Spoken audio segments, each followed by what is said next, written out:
Good morning everyone. Today we will study about adaptation. Children, what is adaptation? When the conditions in the environment become difficult or different, some changes occur in the body to adapt according to that condition. They may extreme in environments like in desert area, then organism has to concentrate water, conserve water. So if you will see, they may be, these changes may be morphological, physiological and behavioral.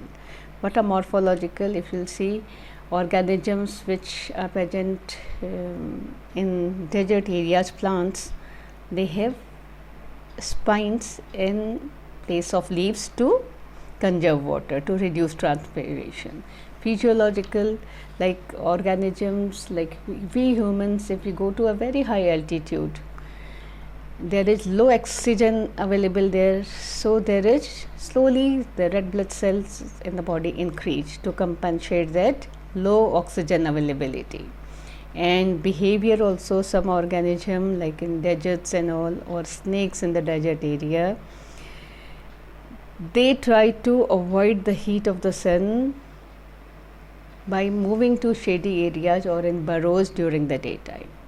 So adaptation is to adapt according to certain conditions, and this has not occurred in one day. Slowly and slowly, by natural selection, as the time passes, some new changes occur which are present to face these situations. Now one example, if you will see, is of kangaroo rat, the animals which are present in desert area. Now this kangaroo rat is present in the desert area. It feeds on seeds. It seldom drinks water, and the requirements of water is met by food 10% and metabolic water 90%. And during the daytime it lives in the burrows to conserve water, and urine is also concentrated. Metabolic water means by oxidation of food. So it does not need any water source from outside. It can meet its all water requirements of the body by food only to conserve water. Second example, if you know, is camel. It has a number of adaptation. It does not sweat up to 50 degrees Celsius. It can tolerate dehydration up to 40%. Urine is concentrated. Fecal matter is almost dry. And when water is not available, camel stops producing urine and urea is stored in the body. And again, the metabolic water meets our requirements are met by the food, by oxidation of food. And this animal can live without water for many days. And as soon as the water is available, it can drink up to 80 liters of water in 10 minutes. So these are the adaptation of animals which live in deserts. Now let us see the plants which are present in the desert area, what adaptation they have. Thick cuticle on the leaf surface. Thick cuticle means the outer covering is very thick and waxy, again to reduce transpiration. Then sunken stomata. Stomata are so deep that no transpiration will occur. Have a special photosynthetic pathway, CAM. CAM is cressolation acid metabolism. What happens in this?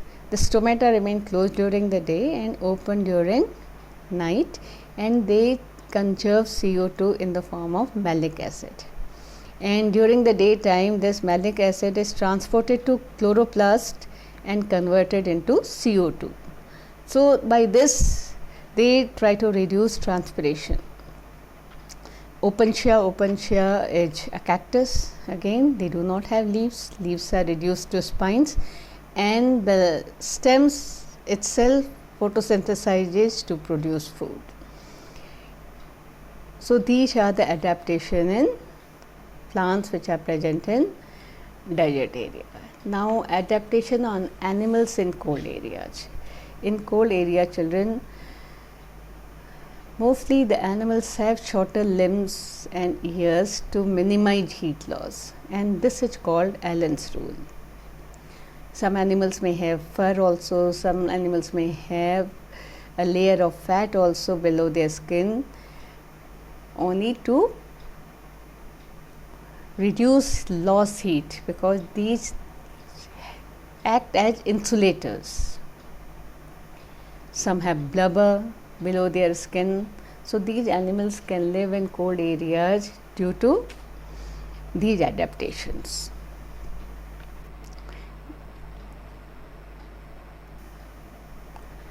Now some organisms possess physiological adaptations also. If you see people, those who go to higher areas like Mansarovar or Rohtang Pass, what happens in these areas, the atmospheric air is very less and they feel nausea, they feel fatigue, heart palpitation. So to compensate that, what happens, more red blood cells are formed, and many tribes which are present in these high areas of Himalayas have more red blood cells in comparison to the people those who live in plains. So by this they adapt to the high temperatures.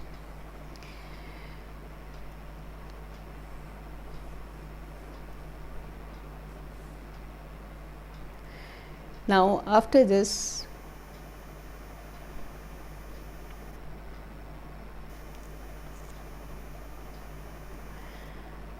these are behavior adaptation like desert lizards. They bask in the sun and absorb heat when their body temperature drops below the comfort zone in winter. So when it is very cold, they go to the sun and increase their temperature, because these animals are cold blooded animals and their temperature depends upon the atmospheric temperature.